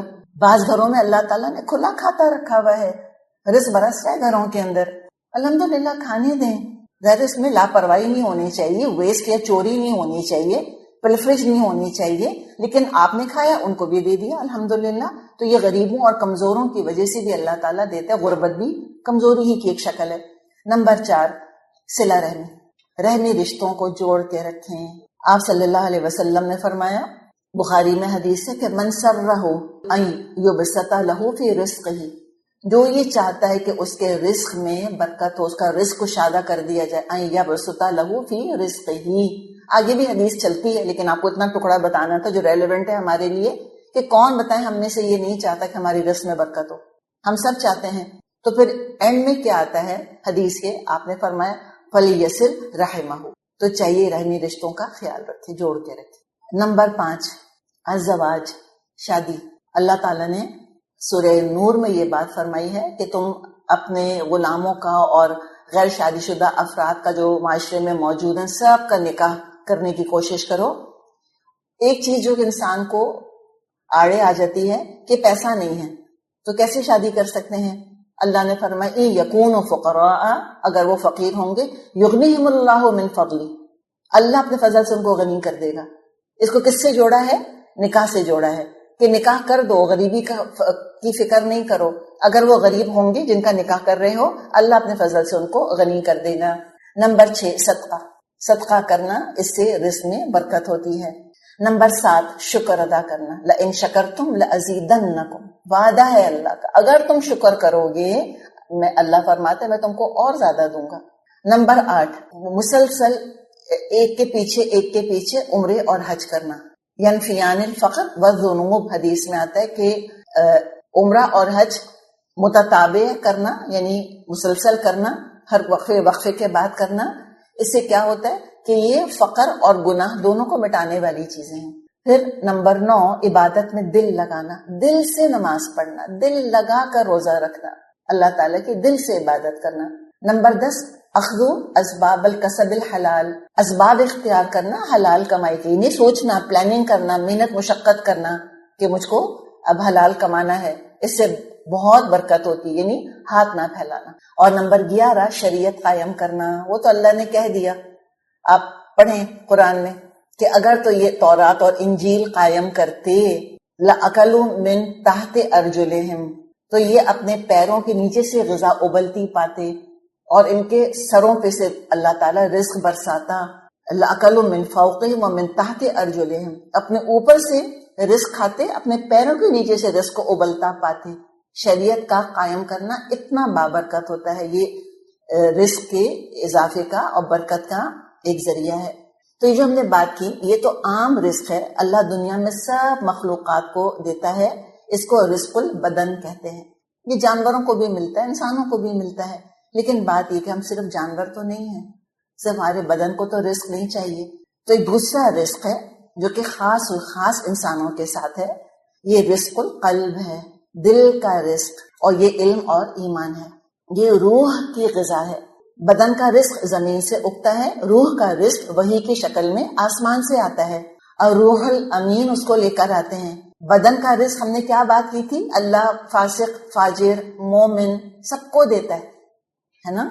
لیکن یہ جو رزق القلب ہے یہ اللہ تعالیٰ صرف اور صرف متقیوں کو دیتا ہے. یہ خاص رزق ہے اللہ تعالیٰ کا، اور اس رزق کے لیے باقاعدہ دعا مانگنی ہوگی. اور آپ صلی اللہ علیہ وسلم کو اس کا حکم دیا گیا ہے. قل، اے نبی صلی اللہ علیہ وسلم کہیے، رب زدنی علما، اللہ تعالیٰ مجھ کو بڑھا دے علم میں. کسی اور چیز کی ذاتی اور اضافی کی دعا نہیں سکھائی آپ صلی اللہ علیہ وسلم کو سوائے علم کی دعا کے. یہ رزق جو کہ حاصل ہو جائے انسان کو، رزق القلب، وہی کا علم حاصل ہو جائے، الحمدللہ ایمان حاصل ہو جائے. تو اب یہ جو رزق مل گیا ہے رزق القلب، یہ دین کے مطابق بدنی غذا حاصل کرنے میں انسان کا مددگار ہوتا ہے. جس کو رزق القلب حاصل ہو گیا وہ کبھی حرام ذریعے سے دنیا کا رزق حاصل نہیں کرے گا انشاءاللہ. اور یہی جو رزق القلب ہے، اسی یعنی جو ایمان اور علم کی ہم بات کر رہے ہیں، اسی رزق پر ہمیشہ کے رزق کا دار و مدار ہے. اور جب نے 8 جنت کے دروازوں کی بات کی، اس کا دار و مدار اس علم کے اوپر ہے. اصل الرزاق کی جو شان رزاقی کا مشاہدہ کریں گے وہ تو اللہ کے نیک بندے کریں گے، جنت میں کریں گے. اللہ تعالیٰ کی مہمان نوازی جنتیوں کو نصیب ہوگی، وہ مشاہدہ تجربہ کریں گے اور ان کو نصیب آئے گی. کب؟ جب سقاہم ربہم شرابا طہورا، جب ان کا رب ان کو پاکیزہ مشروب پلائے گا. اللہم ربنا جعلنا منہم، اللہ ہمیں ان میں شامل کرے. اور اللہ فرماتا ہے وَلَهُمْ رِزْقُهُمْ فِيهَا بُكْرَةً وَعَشِيًّا، صبح شام ان کا رزق آتا رہے گا ان کے پاس، جنتیوں کے پاس. اور جنت کے پھل اور میوے خود جھکے پڑ رہے ہوں گے ان کے اوپر، ہر دفعہ مزے میں نرالے، مختلف لذت، مختلف ٹیسٹ والے. دنیا میں تو سیب ہی ہوتا ہے. سورہ بقرہ میں اللہ کیا فرماتا ہے، کلما رزقوا منہا من ثمرۃ رزقا، جنتیوں کو جب کوئی پھل دیا جائے گا رزق کے طور پہ، قالوا ھذا الذی رزقنا من قبل، وہ کہیں گے ہم کو تو یہ پہلے بھی دیا جا چکا ہے. اللہ فرماتا ہے وَأُتُوا بِهِ مُتَشَابِهًا، وہ تو اسے ملتا جلتا پایا تھا انہوں نے. اس کے 2 مطلب لیے ہیں علماء نے. ایک کیا کہ جب کوئی جنتی ایک انار دیکھے گا کہے گا ہاں دنیا میں بھی ہم انار کھاتے تھے، حالانکہ کوئی مقابلہ نہیں ہے. حدیث میں آتا ہے کہ جنت کے پھلوں اور دنیا کے پھلوں میں صرف نام ہیں جو کہ کامن ہیں، مزے کا کوئی مقابلہ نہیں ہے. جنت کے پھلوں میں کوئی بیج نہیں ہوگا. شریفہ امیجن کریں، شریفہ اور بیج نہ اس کے اندر، کتنا مزہ آئے گا. کوئی مزے کو کرکرا کرنے والی چیز ہی نہیں، کوئی کرکری چیز نہیں ہے جنت کے اندر. تو یا تو وہ کمپیئر کریں گے دنیا سے، یا جنتیوں کو جو پہلے پھل ملا ہوگا اس کے بعد پھر انار ملا جنت میں، کہیں گے ہاں ابھی تو ہم نے یہ کھایا تھا، یہ جنت کا ہی ذکر ہے. لیکن پھر بھی وہ دو ایک جیسے نہیں ہوں گے. Constant novelty, constant variety. انسان یکسانیت سے تنگ آ جاتا ہے. ہم کو رنگا رنگی چاہیے، ہم کو انواع اقسام کی غذائیں اچھی لگتی ہیں. تو جنتیوں کو دو انار ایک مزے کے نہیں ملیں گے، ہر دفعہ ایک ڈفرنٹ ہی مزہ، الگ ہی اس کا لطف. کوئی مزہ پرانا باسی سٹیل نہیں ہوگا. یہ جنت کی شان ہے، ہر دفعہ وہ نئی کی نئی رہے گی. اور تسنیم اور سلسبیل اور کوثر کے چشموں سے پئیں گے. اور سب سے پہلا مشروب جو حشر کے میدان میں پئیں گے مومن، وہ کیا ہوگا؟ نبی اکرم صلی اللہ علیہ وسلم کے حوض کوثر سے پانی پینا. اللہ ہمیں نصیب کرے. بس کرنے کا کام کیا ہے کہ دو لقموں کے لیے خود کو برباد نہ کرے. کسی نے کہا کہ الدنیا یومن ولنا فیہ صوم، دنیا تو بس ایک دن کی ہے اور ہمارا روزہ ہے اس کے. اور کون روزہ رکھ کر کون حرام پر افطار کرتا ہے بتائیے؟ حلال کھائیں، طیب کھائیں، جسم کو غذا فراہم کرنے کے ساتھ ساتھ روح کی غذا کا بھی انسان اہتمام کرے ضرور. اللہ نے انبیاء سے کہا کلوا من الطیبات واعملوا صالحا، کھاؤ پاکیزہ چیزیں اور نیک عمل کرو. تو غذا اور عمل کا براہ راست تعلق ہے. شیطان نے، ابلیس نے جو پہلا وار کیا تھا، پہلا وار ہمارے امی ابو کے اوپر، وہ کیا کیا تھا؟ حرام لقمہ کھلا دیا تھا. تو حرام اور بے حیائی ساتھ ساتھ ہیں، حلال اور حیا ساتھ ساتھ ہیں، دونوں چیزیں. اور ایمان کا تعلق حیا سے ہے.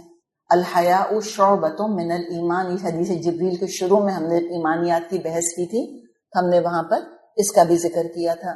تو رزق کا جہاں تک معاملہ ہے، رزق انسان کو ڈھونڈ لے گا. ہر بچہ اپنا رزق خود لے کر آتا ہے. کوئی نہ ڈرے کہ زیادہ بچے ہوں گے تو کھانا کم پڑ جائے گا. اللہ تعالیٰ نے قرآن میں دو جگہ انسانوں کو اطمینان دلایا ہے، ایک سورۃ الانعام اور ایک جگہ سورۃ بنی اسرائیل میں. ایک جگہ اللہ تعالیٰ فرماتا ہے سورۃ الانعام میں لا تقتلوا اولادکم من املاق، اپنی اولاد کو مفلسی کے ڈر سے قتل مت کر دو. نحن نرزقکم وایاہم، ہم تم کو بھی کھلاتے ہیں اور ان کو بھی. اور سورہ بنی اسرائیل میں فرمایا لا تقتلوا اولادکم من خشیۃ املاق، اولاد کو مفلسی کے خوف سے مت قتل کر دو. نحن نرزقہم وایاکم، ہم ان کو بھی کھلاتے ہیں اور تم کو بھی. ان قتلہم کان خطأ کبیرا، ان کو قتل کرنا بہت بڑا گناہ ہے. اللہ تعالیٰ سے دعا کرنی چاہیے کہ اللہم ارزقنی حبک، اللہ تعالیٰ مجھ کو اپنی محبت عطا فرما. محبت بھی رزق ہے. اللہم ارزقنی حبک وحب من ینفعنی حبہ عندک، اللہ تعالیٰ اس شخص کی بھی محبت مجھ کو عطا فرما جس کی محبت مجھ کو تیرے قریب کرنے میں میری مددگار بن جائے. اور اللہم ما رزقتنی مما احب فاجعلہ قوۃ لی فیما تحب، کہ اللہ جو چیزیں تو نے مجھ کو عطا فرمائی ہیں جن سے مجھے محبت ہے، اللہ ان محبتوں کو میرے لیے ان کاموں کی قوت کا ذریعہ بنا دے جن کاموں سے اللہ تعالیٰ تو محبت فرماتا ہے. اللہم انی اسألک علما نافعا، یہ بھی تو رزق ہے نا. اللہ مجھ کو نافع علم عطا فرما. وعملا متقبلا، اور اللہ قبول ہونے والا عمل عطا فرما. ورزقا طیبا، اور پاکیزہ رزق عطا فرما اللہ مجھ کو. اور دعا کرنی چاہیے اللہم اجعل اوسع رزقک علی عند کبر سنی وانقطاع عمری، اللہ میرا رزق مجھ پر وافر نازل فرما دے. کہاں؟ بڑھاپے کے موقع پر. بڑھاپے میں اللہ تعالیٰ مجھ کو وسیع رزق عطا فرما، اور عمر کے ختم ہونے تک مجھ کو رزق عطا فرما. دیکھیں کانوں کا رزق سننا ہے، اللہ تعالیٰ کانوں کی ہماری سماعت برقرار رکھے. آنکھوں کا رزق دیکھنا ہے، اللہ ہماری آنکھوں کا رزق برقرار رکھے. زبان کا رزق بولنا ہے، اللہ ہماری زبان کو بولتا رکھے اچھا کلام. دماغ کا رزق سوچنا ہے، اللہ ہمارے دماغ کو صحت مند رکھے، ہم صحیح طرح سوچتے رہیں. اور پھر بدن کا رزق، اس کے بارے میں تو ہم بات کرتے رہے. ہر چیز کا رزق ہے، ہر چیز کا اللہ نے رزق مقرر کیا ہوا ہے. تو چلیے ہم یہاں رک جاتے ہیں، اسی کے وقت پورا ہو گیا. وَأَقُولُ قَوْلِي هَذَا وَأَسْتَغْفِرُ اللَّهَ لِي وَلَكُمْ وَلِسَائِرِ الْمُسْلِمِينَ وَالْمُسْلِمَاتِ